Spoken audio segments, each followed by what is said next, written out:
interesting topic. Alternative delivery as a whole is a really interesting topic. So out of the P3 Projects magazine, there was some interesting stats that came out about the number of projects that are actually being delivered under P3 at the moment. So Canada, as we know, a bit of a poster child for P3 projects, a lot of successful P3 projects happening out there.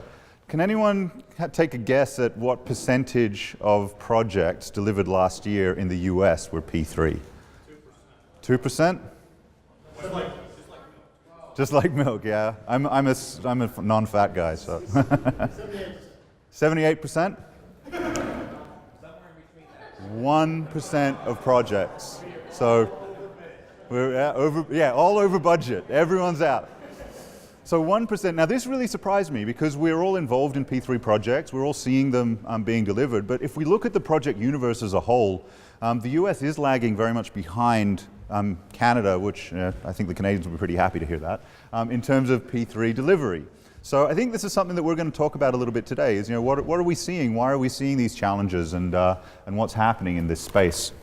So one of the things that I wanted to talk about is what is alternative delivery, why alternative delivery, and what are the financing models that we're seeing. We're seeing an increase across Aconex projects. For those of you who aren't familiar with Aconex, we're supporting just under 20,000 projects around the world in varying financing initiatives. Some are P3, some are traditional delivery. So we get a really good insight into what's happening worldwide across the industry. And one of the things that we're seeing is that project complexity is increasing. There's an increased demand for infrastructure around the world. I think in the US, the figures that I heard last were there's about $100 billion of infrastructure spending each year that the US is behind in terms of maintenance to keep up with population growth. And the ability for the industry to deliver infrastructure projects to meet that demand is actually a lot less than the demand is there. So we don't even have the ability to deliver to the demand that's happening right now. And one of the chief reasons for that is the lack of funding and the lack of ability for government entities and entities to actually deliver these complex infrastructure projects. One of the other interesting stats that popped out of the research that we were doing, we looked at studies that came out of the World Bank. The other complexity that's making this even more difficult is the size of projects are increasing as well. The average size of projects is increasing. So if we look at the figures comparing 2012 with now, the average project size has increased by 44%. As of right now, the World Bank estimates that your average infrastructure project is around about $420 million, your average project. So as this is increasing, our complexities of delivery are increasing as well. So these figures, I think we've seen a few of these, some of you who I've spoken to before, we've run through these figures quite a lot as well. And so these figures came out of the PwC capital project study.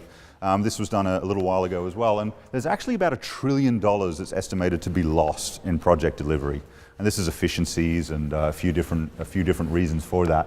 The Big Dig, a project that I think we all probably know and have heard of, and some of us have been involved in. That had quite a big loss, quite a lot over budget, very, very big challenge there to deliver. And projects all over the world are experiencing this. And this is not just a function of the delivery and the financing methods, this is a function of the increasing complexities that we're seeing around the world with infrastructure projects, with programs that are just almost outpacing the industry's ability to deliver these large, complicated projects. So, why do we see all of these challenges? What is the problem? Why are we, at number one, having challenges with P3 projects, and number two, having challenges with projects in general? So one of the things that we looked at, or 7 of the things that we looked at, were the challenges that are coming out of P3 projects. What trends are we seeing around the world that are common across alternative delivery projects? So the first one, controlling documents on a massive scale. I talked about the size of projects increasing dramatically and the complexity of projects increasing dramatically. This map here, for those of you who can see it behind my head here, I make a better door than a window. You can actually see that a lot of these projects and these programs that are coming out, this is a communication map of what's happening between parties and between individuals on a project. This is a real map of a live program of works from a project, a P3 project in the US. So you can see a lot of the communication is kind of mixed up with small groups of people, and then there's clusters of other communication that are happening around the place. And this increasing complexity, there's increasing documentation and increasing information flow around that. That's also due to the increasing regulatory environment, risk averseness, people trying to document more than less. And this is causing, of course, increasing challenges with P3. Because of that, a lot of projects are actually moving beyond email. So for those of you who are delivering P3 projects, I'm not going to ask for a show of hands, but I'd hazard a guess that many of you are handling your project communications through emails.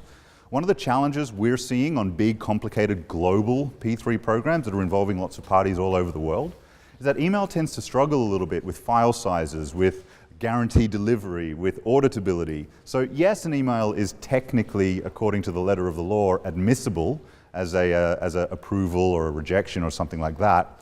But how many times has that email gone missing? How many times has it disappeared? How many times have you forwarded or seen it something that's been actually changed? So projects that are moving into this space are now moving beyond email. They're looking for more robust ways of communicating. So I'm not going to go through all of these, but just to touch on a few of them. The sharing ownership and control is quite important. Jessica and I were speaking about this earlier this evening, and that when you have a P3 project, you've got a lot of entities fighting for control.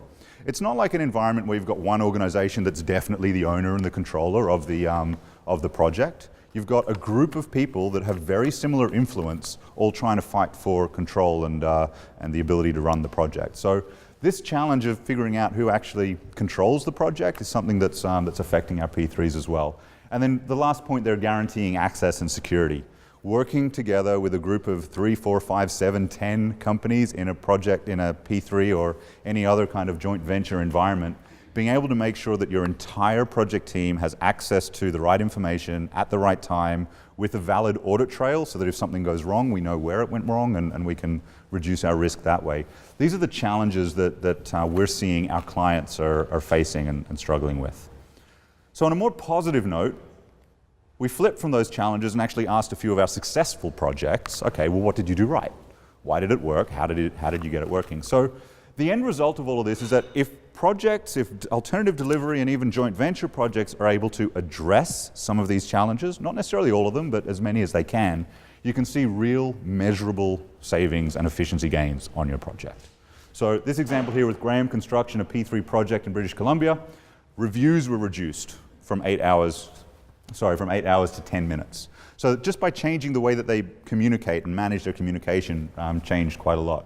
Looking at this P3 down the bottom with Pomelo, one of the biggest benefits you see if you're addressing these challenges on a P3 program is the ability to actually reduce your turnaround times, reduce your risk on a project. If you're increasing the speed of your review cycles, you're increasing your ability to deliver, you're therefore reducing your time frames, you're reducing your cost, and you're also reducing your risk of budget overruns and penalties. I'll get to penalties in a moment because that's something we're also seeing in the industry quite a lot.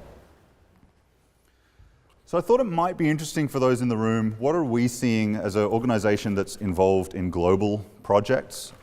Personally, I've been involved in P3 projects dotted around the world in most of these areas as well. What are we seeing around the world that's happening differently in different parts of the world?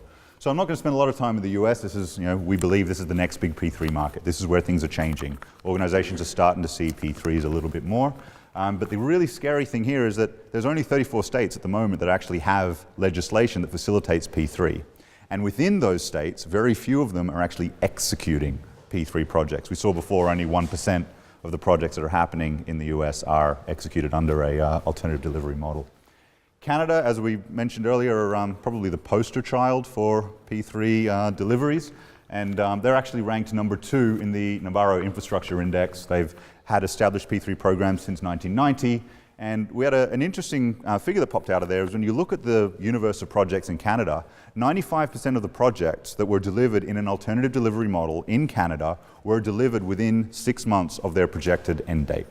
This includes major programs that traditionally overrun quite a lot. So we felt that's a pretty good indication of a successful model. Ideally, you want no projects to be overrunning, but I think we live in the real world where most of our projects or some projects will have some schedule challenges, but to have 95% of the projects delivered within that 6-month window for P3 projects is a pretty good success metric for what Canada is doing. They're obviously doing something right.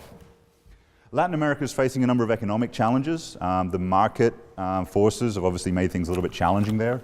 But the interesting thing when the market starts to drop is that people are looking at different ways to deliver projects. So we're seeing clients kind of raising their hand and saying, hey, if we don't have the money to fund this project, how else can we do it? So we're seeing a lot of growth in P3s, and Latin America in general is actually doing pretty well in freeing up some of the legislation to facilitate P3 investment.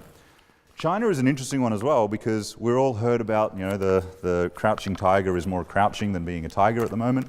They're very, the growth is shrinking. But we do tend to forget that China, having a slightly lower growth rate is still a pretty big growth rate. We're seeing the economy grow at a not as much as it was before. It's still growing. They're spending a lot of money on infrastructure, and there's a great opportunity there to invest and to build new infrastructure. And we're seeing a lot of that on the ground turn into real projects. They've done a great job in streamlining P3 legislation and also minimizing tax and providing some tax benefits for organizations involving in P3 project. And we saw over the last 12 months, over 1,000 new alternative delivery projects have been authorized in China. I don't remember exactly what the number is in the US, but I'd hazard a guess it's substantially lower than the number of projects there. There's, of course, Europe is doing a lot of great things as well, new legislation that's happening. Africa is the fastest growing continent at the moment by population, so there's a massive need for infrastructure growth, struggling a little bit with inward investment to get that built.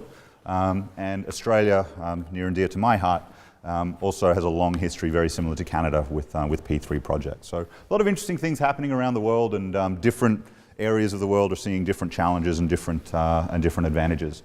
What do we see in the future? We're seeing continued growth. We're definitely seeing project size and complexity growing. We're seeing a lot of standardization starting to happen in projects. So there is now a drive because of the risks associated with a complex project. There's a drive to standardize a little bit more and really start making your project processes a little bit more efficient, not just within one organization, but across the entire project team, which of course, anyone who's been involved in a joint venture or P3 knows how challenging it is to get a group of people, a group of companies to standardize. We're also seeing a lot of the other stat that came out of this one, or a little comment that came out of a KPMG study, is that they're seeing big complexity. So projects are getting bigger and more complex, and the actual complexity of a project itself is starting to impede the productivity. So just simply the fact that projects are getting bigger and bigger, regardless of all of the other intricacies around that, that's making projects more difficult to deliver and starting to impede the project. I mentioned before we are seeing adoption of project-wide systems, program-wide systems. A lot of organizations and projects are looking to actually standardize end-to-end across the board. And of course, the final point relevant to all of us in this room, more and more projects are now looking for that alternative delivery model. We were having a conversation just now about which projects work for alternative delivery. I think one of the things that we're seeing is that people, and especially in the US, clients are getting a little bit more selective on the project that they are providing out to P3. Some clients have rolled out P3 programs which weren't appropriate for P3, so of course it's going to fail. If it's not a profitable project for your concessionaire, for your joint ventures, then you're going to have some trouble straight off the bat. But we are seeing a little bit more restrictions around which projects are going to P3, and that's obviously leading to a little bit more successful P3 projects as they're coming out.